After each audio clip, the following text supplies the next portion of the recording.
అందరికీ నమస్కారం. Welcome to our channel learner zone. ఈరోజు మూడవ పాఠంలో లాస్ట్ 11, 12, 13, 14 లెసన్స్ మనం నేర్చుకుంటున్నాం. దీంతో మనకు మూడవ క్లాస్ కూడా అయిపోతుంది. నెక్స్ట్ 4th క్లాస్లో వెళ్తాం. కాబట్టి ఇది మనకు లాస్ట్ వీడియో. ఈరోజు నెక్స్ట్ మంత్ ఏప్రిల్లో టెట్ ఉంటుంది. మ్యాక్సిమం ఏప్రిల్ 15 లోపు నోటిఫికేషన్ వచ్చే ఛాన్సెస్ ఉన్నాయి. కాబట్టి మీరందరూ కూడా రెడీగా ఉండండి. మన ఛానల్ని కూడా మంచిగా ఎవరైతే టెట్ అండ్ డిఎస్సి ప్రిపేర్ అవుతున్నారో వాళ్ళకు పంపించండి. క్వాలిఫై కాని వాళ్ళకు ప్రతి ఒక్క బేసిక్స్ చెప్తున్నాం కాబట్టి వాళ్ళకి యూస్ఫుల్ అవుతుంది. నెక్స్ట్ మనం టాపిక్లో వెళ్ళినట్లయితే ఇదంతా కూడా లెసన్ అండి, మీకు అర్థం కావడానికి మేము చూపెడుతున్నాం.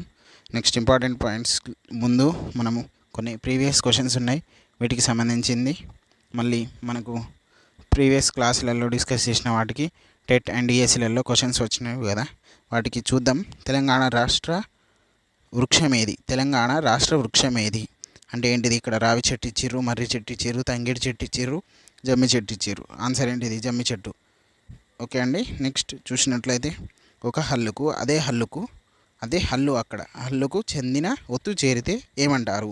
ద్విత్వాక్షరాలు అంటారు. మరి సంయుక్త అక్షరం అంటే, సంశ్లేష అక్షరం అంటే మనం ఇప్పుడు నేర్చుకుంటాం. నెక్స్ట్ జమ్మి చెట్టు మీద ఆయుధాలు పెట్టింది ఎవరు? ఇక్కడ చూడండి, కృష్ణుడు, రామలక్ష్మణుడు, శివుడు, పాండవులు. ఇప్పుడు మొత్తానికి తెలియని వాళ్ళు ఎట్లా చేసుకోవాలంటే, ఇదంతా కూడా మహాభారతం కదండి. మహాభారతం అన్నప్పుడు మనం ఇట్లా ఇక్కడ కృష్ణుడు ఎవరు, తర్వాత పాండవులు, వీళ్ళిద్దరే మహాభారతానికి సంబంధించిన వాళ్ళు. రాముడు, శివుడు ఇదంతా కాదు, కాబట్టి ఎలిమినేట్ చేయండి. సరే, ఇది చిన్న మనకు సింపుల్ క్వశ్చన్ కాబట్టి పాండవులు అని మనం పెట్టేస్తాం. ఇది కూడా సింపుల్ క్వశ్చన్ అని ఓవర్లుక్లో చేయొద్దు. అంటే మేము చెప్తున్నాం కానీ మీరు అట్లా చేసుకోకండి. ప్రతి ఒక్కటి డిస్కస్ చేసుకొని చదువుకోండి, ఇంప్రూవ్మెంట్ అవుతారు. ఒకసారి మనం ఇంపార్టెంట్ పాయింట్స్లో వెళ్ళినట్లయితే తెలంగాణ రాష్ట్ర చిహ్నాలు, ప్రక్రియ వ్యాసం, ఇతివృత్తం, సంస్కృతి ఇతివృత్తం, మన సంస్కృతి సంప్రదాయాలకు తెలియజేసేటువంటి తెలంగాణకు సంబంధించిన రాష్ట్ర చిహ్నాలకు అలాగే జాతీయ చిహ్నాలకు సంబంధించినటువంటి పాఠం ఇది. ఇక్కడ చూడండి, తెలంగాణ జూన్ 2, 2014 రోజున భారతదేశంలో 29వ రాష్ట్రంగా అవతరించింది.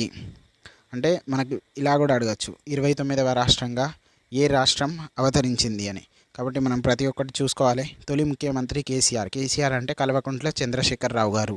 నెక్స్ట్ రాష్ట్ర జంతువు ఎవరు అంటే, రాష్ట్ర జంతువు ఏది? జింకని కృష్ణ జింక అని కూడా అంటారట. చూడండి. నెక్స్ట్ రాష్ట్ర పక్షి పాలపిట్టకు ఇంగ్లీష్లో ఏంటిది? ఇండియన్ రోలర్ అంటాం. నెక్స్ట్ రాష్ట్ర వృక్షంగా జమ్మి చెట్టు, దీన్ని శమి వృక్షంగా కూడా అంటాం. మనము ఇక్కడ ప్రీవియస్లో చూసినాం కదా, అది ఈ క్వశ్చన్ నుండి వచ్చింది. నెక్స్ట్ రాష్ట్ర పుష్పంగా తంగేడు పువ్వు. నెక్స్ట్ ఇక్కడ చూడండి, జమ్మి ఆకులను బంగారం అని కూడా అంటారు, అంటే అని పిలుస్తారు. అదొకసారి చూడండి. నెక్స్ట్ జాతీయ చిహ్నాలు, దేశ జంతువు ఏంటిది? పులి అంటే ఏంటిది? Nothing but Bengal tiger. Next దేశ పక్షి ఏంటి? నెమలి, పికాక్. జాతీయ జెండా, 3 రంగుల జెండా, తిరంగా. తర్వాత ఏంటిది? మనకి ఇక్కడ చూడండి, ఇదంతా కూడా జెండాకు సంబంధించి మీకు మంచిగా క్లారిటీగా అర్థం కావడానికి మేము ఎంత క్రియేటివ్గా ఇన్నోవేటివ్గా చేస్తున్నామో చూడండి. దానికోసమైనా మీరు మాకు సబ్స్క్రైబ్ చేసుకోండి. మన ఫ్రెండ్స్ అందరికీ కూడా ఉపయోగపడేటట్టు, మంచి రికాప్చులేషన్ అవ్వేటట్టు, రివిజన్ అయ్యేటట్టు వీడియోస్ ఉన్నాయి మన దగ్గర. ఓకే. నెక్స్ట్ జాతీయ వృక్షం మర్రి చెట్టు, బానియన్ ట్రీ. జాతీయ పుష్పం తామర అంటే ఏంటిది? మనకు లోటస్. జాతీయ ఫలం మామిడి పండు, మ్యాంగో. నెక్స్ట్ ఇక్కడ చూడండి, మనం ఆరెంజ్ అంటే ఏంటిది? త్యాగానికి, దేశభక్తికి ప్రతీక. నెక్స్ట్ వైట్, శాంతికి, సత్యానికి చిహ్నం. అంటే గ్రీన్, నమ్మకానికి, సమృద్ధికి, భూమికి సంకేతం. గ్రీన్ అంటే ఏంటిది? భూమి. నెక్స్ట్ ఇక్కడ మనకు 24 ఆకులు ఉన్నాయి. అంటే అశోక చక్రంలో 24 లైన్స్ ఉంటాయి అని అంటాం కదా. 24 ఆకులు అంటే 24 గంటలకు, క్రమశిక్షణకు, ధర్మానికి సంకేతం.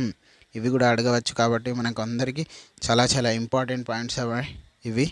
తర్వాత ఇదేంటిది? దేనికి సూచిక అంటే సూర్యబింబానికి సూచిక. తర్వాత మనం గ్రామర్ పార్ట్లో చూసుకున్నట్లయితే సంయుక్త అక్షరం. ఇక్కడ మనకు ద్విత్వాక్షరం అంటే ఏంటిది? సేమ్ ఒత్తు. సంయుక్త అక్షరం అంటే ఏంటిది? కొంచెం ఒకటే ఒత్తు వస్తుంది కానీ డిఫరెంట్ వస్తుంది. ఒక హల్లుకు మరొక అంటే వేరే హల్లు ఒత్తుగా చేరితే దాన్నే సంయుక్తాక్షరం అంటారు. ఇక్కడ చూడండి, భక్తి మీద కా కింద తా, ఇక్కడ ఖడ్గం డా కింద గా. ఇట్లా మనకు చూసినట్లయితే కొంచెం డిఫరెంట్ ఉంటాయి. దానికి సంబంధించింది మీరు టెక్స్ట్ బుక్ చూడండి ఒకసారి. నెక్స్ట్ ఇక్కడ మీకు మళ్ళీ మన టెక్స్ట్ బుక్లో ఏమేమి ఉన్నాయో కూడా కొంచెం చూపెట్టాలి అని తీసుకున్నాం.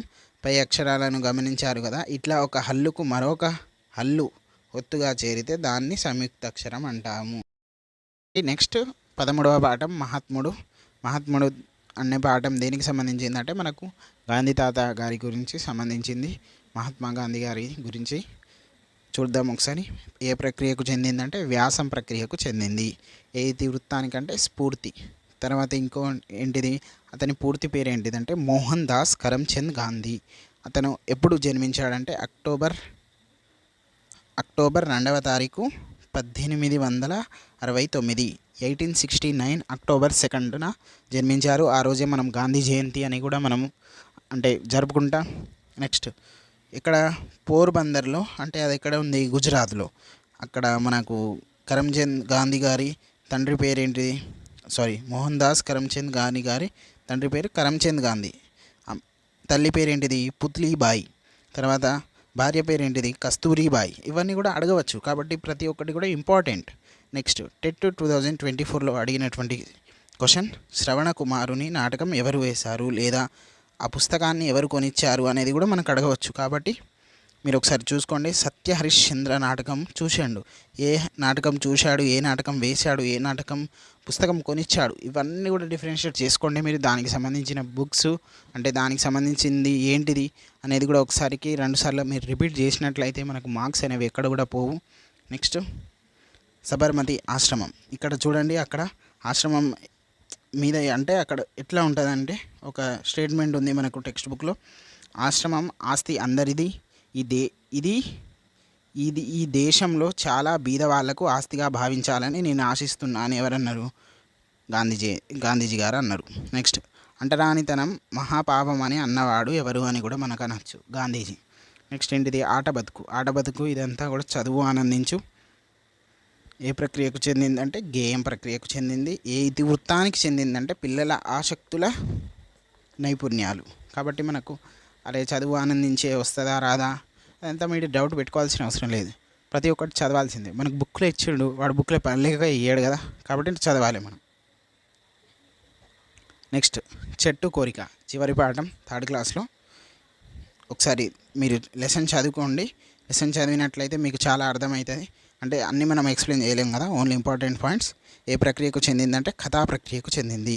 కథ అంటే మనకి ఇక్కడ మళ్ళీ దాంట్లో బ్రాకెట్లో ఏంటిది, ఇదంతా కూడా కల్పనికత. అంటే మనము సృష్టించుకున్నది, మనకు అవగాహన కావడానికి, ఏదైనా ఒక మంచి మెసేజ్ పంపించడానికి వాళ్ళు క్రియేట్ చేసుకునేటువంటి. తర్వాత ఇతివృత్తం. ఏ ఇతివృత్తంకి సంబంధించిందంటే సృజనాత్మకత, అంటే ఏంటిది, క్రియేటివిటీ. ఓకే అండి. నెక్స్ట్ మనం వ్యాకరణాంశానికి వస్తే ఇక్కడ చూడండి, వాక్యాలు చదవండి, గీసిన పదాలు చూడండి. రాము బండి ఎక్కాడు, అట్లాంటి బండ్లు వరుసగా పోతున్నాయి. బండి అనేది ఏంటిది, ఏకవచనం, బండ్లు అనేవి బహువచనం. అట్లాగే కొన్ని అడిగాడు, దానికి సంబంధించి మనం చేశాం, మీరు కూడా ఒకసారి చూడండి. బడులు, పండు పండ్లు, కన్ను కండ్లు, కీళ్ళు, తర్వాత గుండ్లు, కాళ్ళు, ఇంకా రోళ్ళు, గుళ్ళు, పెన్సిలు. ఇదంతా కూడా మనకు 3rd క్లాస్కి సంబంధించిందండి. నెక్స్ట్ వీడియో మనకు 4th క్లాస్ తెలుగులో వస్తుంది. కాబట్టి మీరు అందరు సపోర్ట్ చేయండి, సబ్స్క్రైబ్ చేయండి, లైక్ చేయండి, షేర్ చేయండి. Thank you friends.